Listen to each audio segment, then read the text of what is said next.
എൻ്റെ 20 വർഷത്തെ ക്രിക്കറ്റ് കരിയറിൽ ഞാൻ ഏറ്റവും കൂടുതൽ സന്തോഷിക്കുന്നത് എന്തെന്ന് വെച്ച് കഴിഞ്ഞാൽ, ഇപ്പോൾ കേരളത്തിൽ കർണാടകയിലും എവിടെ ക്രിക്കറ്റ് കളി നടന്നാലും അവിടെ കാസർഗോഡിൽ നിന്നുള്ള എൻ്റെ നേതൃത്വത്തിലുള്ള ടീമാണ് ചാമ്പ്യൻസ് ആവാറ്. പിന്നെ അത് നമുക്ക് കാസർഗോഡുകാർക്ക് അഭിമാനിക്കാവുന്ന ഒരു കാര്യമാണ്. ടെന്നീസ് ബോള് പിന്നെ ഈ ക്രിക്കറ്റ് ബോൾ എന്ന് പറഞ്ഞിട്ടുള്ള ഒരു വേർതിരിവ് വലിയതായിട്ട് എനിക്ക് തോന്നുന്നില്ല. കാരണം എന്തെന്ന് വെച്ച് കഴിഞ്ഞാൽ, ഇപ്പോൾ ഇന്ത്യക്ക് കളിക്കുന്ന പല പല പ്ലെയേഴ്സും അവരുടെ കരിയർ തുടക്കം ടെന്നീസ് ബോളിലാണ്. സാധാരണ മറ്റേ ക്രിക്കറ്റ് എന്ന് വെച്ച് കഴിഞ്ഞാൽ അത് ഒരു കേരളത്തിൽ ഓൺലി 10% മാത്രമുള്ള ഒരു കളിയാണ്. 90% ജനകീയ കളിയാണ് ടെന്നീസ് ബോൾ കളി. ടോട്ടൽ കേരളത്തിൻ്റെ അവസ്ഥ എടുത്തു നോക്കുകയാണെങ്കിൽ കാസർഗോഡിൻ്റെ സ്ഥാനം ക്രിക്കറ്റ് ബോളിൽ കാസർഗോഡിൻ്റെ സ്ഥാനം 10ന് ശേഷമായിരിക്കും, ആദ്യത്തെ 10ന് ശേഷം. നേരെ മറിച്ചിട്ട് ടെന്നീസ് ബോളിൽ കാസർഗോഡ് നമ്പർ 1 ആണ് കേരളത്തിൽ, യാതൊരു സംശയമില്ല. കാസർഗോഡിൻ്റെ സ്പോർട്സ് ലൈൻ കാസർഗോഡ് എന്ന് പറയുന്ന ടീമിൻ്റെ പിന്നെ ഒരു എൻട്രി വന്നു കഴിഞ്ഞാൽ വേറെ ഒരു ടീമും നമ്മുടെ ഗ്രൂപ്പിലൂടെ വരില്ല. അപ്പുറത്തെ ഗ്രൂപ്പിലെ, അതായത് ഫൈനലിൽ നമുക്ക് കിട്ടുന്ന രീതിയിൽ അങ്ങനെ അവർ മത്സരിക്കാൻ നോക്കും. സാധാരണ ഇപ്പോൾ സ്പോർട്സ് ലൈനിൻ്റെ ഒരു പ്ലെയർ ആവുക എന്നുള്ളത് സ്വപ്നവുമായിട്ട് നടക്കുന്ന ഒരുപാട് ക്രിക്കറ്റ് പ്ലെയേഴ്സ് കാസർഗോഡ് ജില്ലയിലുണ്ട്, പല പല ഭാഗങ്ങളിലുണ്ട്. ഒന്ന് സ്പോർട്സ് ലൈനിൽ അംഗമായാൽ മതി എന്ന് പറഞ്ഞിട്ട്. കാരണം എവിടെ ടെന്നീസ് ബോൾ എവിടെ ക്രിക്കറ്റ് നടന്നാലും അത് പിന്നെ ചാമ്പ്യൻസ് ആവുന്നത് സ്പോർട്സ് ലൈനാണ്. ടൂർണമെൻറ്റ്സ് കഴിഞ്ഞ 10 വർഷത്തിൻ്റെ ഇടയിൽ എത്ര ടൂർണമെൻറ്റ്സ് ജയിച്ചിട്ടുണ്ടാവും എന്ന് ചോദിച്ചു കഴിഞ്ഞാൽ, അത് നമ്മളിപ്പോൾ ഉച്ചക്ക് ഭക്ഷണം കഴിക്കുന്ന ചോറിൽ എത്ര റൈസ്, എത്ര അരി, എത്ര ചോറുണ്ടാവും എന്ന് ചോദിക്കുന്നതിന് തുല്യമാണ്. അതിന് എനിക്ക് ഏറ്റവും സംതൃപ്തി തോന്നിയ വിജയം 2013 കഴിഞ്ഞ വർഷം രാജീവ് ഗാന്ധി ഇൻഡോർ സ്റ്റേഡിയം, എറണാകുളത്ത് വെച്ച് നടന്ന രാജീവ് ഗാന്ധി ഇൻഡോർ സ്റ്റേഡിയത്തിൽ വെച്ച് നടന്ന സൗത്ത് ഇന്ത്യൻ ക്രിക്കറ്റ് ടൂർണമെൻറ്റിൽ ചാമ്പ്യൻസ് ആയത് സ്പോർട്സ് ലൈൻ കാസർഗോഡ് ടീമാണ്. അതാണ് എൻ്റെ ആ ടൂർണമെൻറ്റിൽ കർണാടകയിൽ നിന്ന് ടീം പങ്കെടുത്തിരുന്നു, തമിഴ്നാട്ടിൽ നിന്നും പങ്കെടുത്തിരുന്നു, ഗോവയിൽ നിന്നും പങ്കെടുത്തിരുന്നു, മഹാരാഷ്ട്രയിൽ നിന്നും പങ്കെടുത്തിരുന്നു. ആ ടൂർണമെൻറ്റ് ജയിച്ചത് നമ്മൾ കാസർഗോഡാണ്.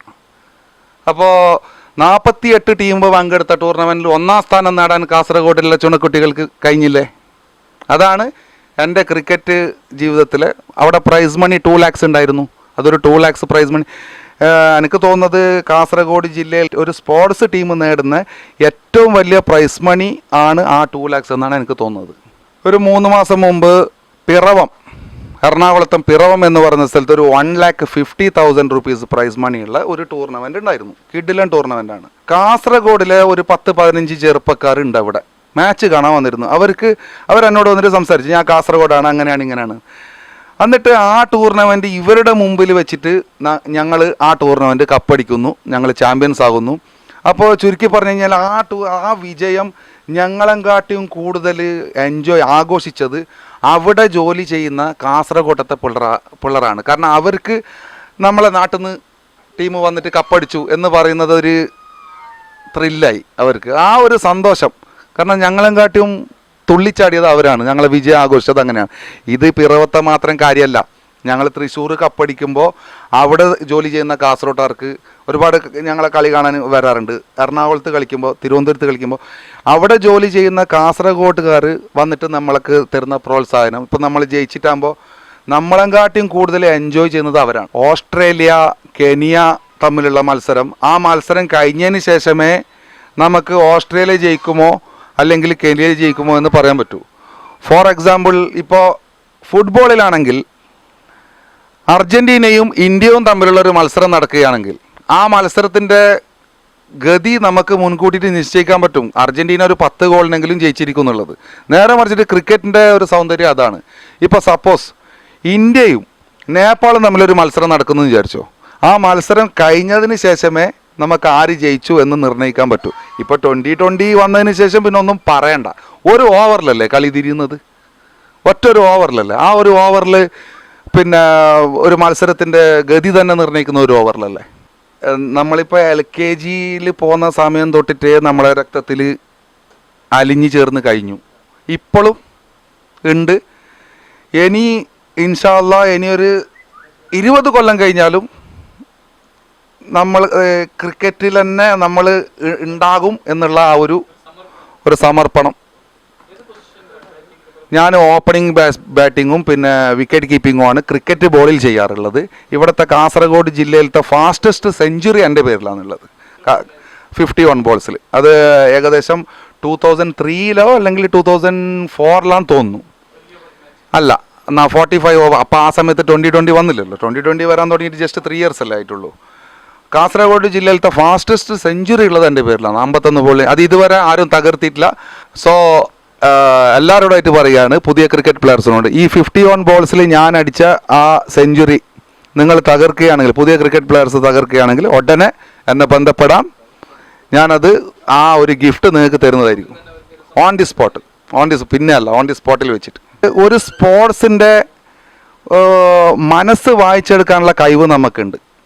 ഇപ്പോൾ ഫോർ എക്സാമ്പിൾ ദുബായ്ക്ക്, ഖത്തറിലേക്ക്, സൗദിക്ക്, പിന്നെ ഓസ്ട്രേലിയ, ജപ്പാൻ, ഇവിടത്തേക്ക് വരെ ഇവിടുന്ന് നമ്മളെ ബാറ്റ് കൊണ്ടുപോയിട്ട് കളിക്കുന്ന ആൾക്കാരുണ്ട്. എന്താ അവിടെ ഒന്നും സ്പോർട്സ് കടയില്ലേ?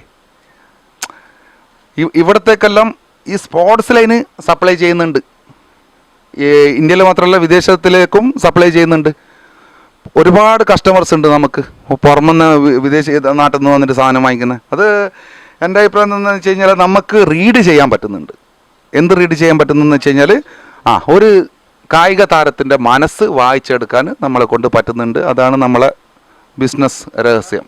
തിരുവനന്തപുരം മുതൽ കാസർഗോഡ് വരെയുള്ള ഒരുപാട് ഷോപ്പുകളിലേക്ക് സപ്ലൈ ചെയ്യുന്നുണ്ട്. നമ്മളിപ്പോൾ ക്രിക്കറ്റ് കളിക്കാൻ പോയി കഴിഞ്ഞിട്ട് തൃശ്ശൂരിൽ ഒരു ടൂർണമെൻറ്റ് ജയിച്ചു കഴിഞ്ഞാൽ തൃശ്ശൂരിലെ ഷോപ്പുകാരെ എനിക്ക് വിളിക്കും ഫോണ്, നിങ്ങളെ പ്ലെയേഴ്സ് ഉപയോഗിക്കുന്ന ആ ബാറ്റ് ഞങ്ങൾക്ക് വേണമെന്ന് പറഞ്ഞിട്ട്. അപ്പോൾ തൃശ്ശൂരിൽ നമ്മുടെ സ്പോർട്സ് ലൈൻ ബാറ്റ് ഫേമസ് ആയി.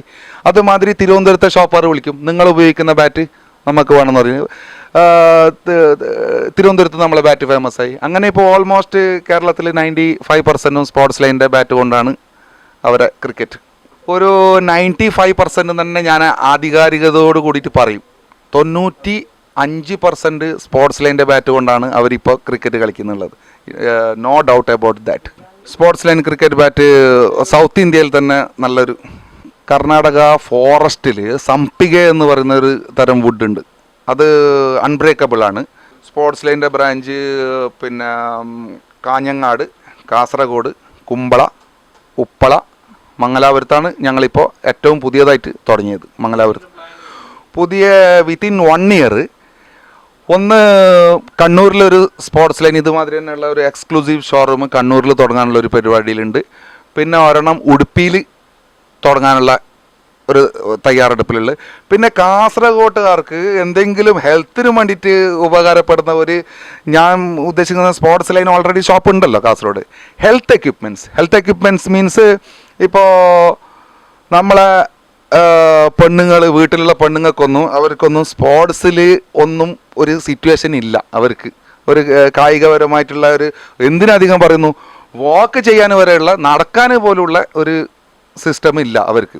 അപ്പോൾ ഈ വീട്ടിൽ നിന്ന് നടക്കുന്ന യന്ത്രം, പിന്നെ വീട്ടിൽ നിന്ന് സൈക്കിള് ചവിട്ടുന്ന മാതിരിയുള്ള സൈക്കിള്, അതുമാതിരിയുള്ള വീട്ടിൽ നിന്ന് എക്സസൈസ് ചെയ്യാൻ പറ്റുന്ന ഒരു ഐറ്റംസിൻ്റെ ഒരു ഷോപ്പ്, അതായത് സ്പോർട്സ് ലൈനിന് പകരം ഹെൽത്ത് ലൈൻ എന്ന് പറഞ്ഞിട്ട് അങ്ങനത്തെ ഒരു ഷോപ്പ് നമ്മളെ കാസർഗോഡുകാർക്ക് വേണ്ടിയിട്ട് തുടങ്ങണമെന്ന് പറഞ്ഞിട്ടുണ്ട്.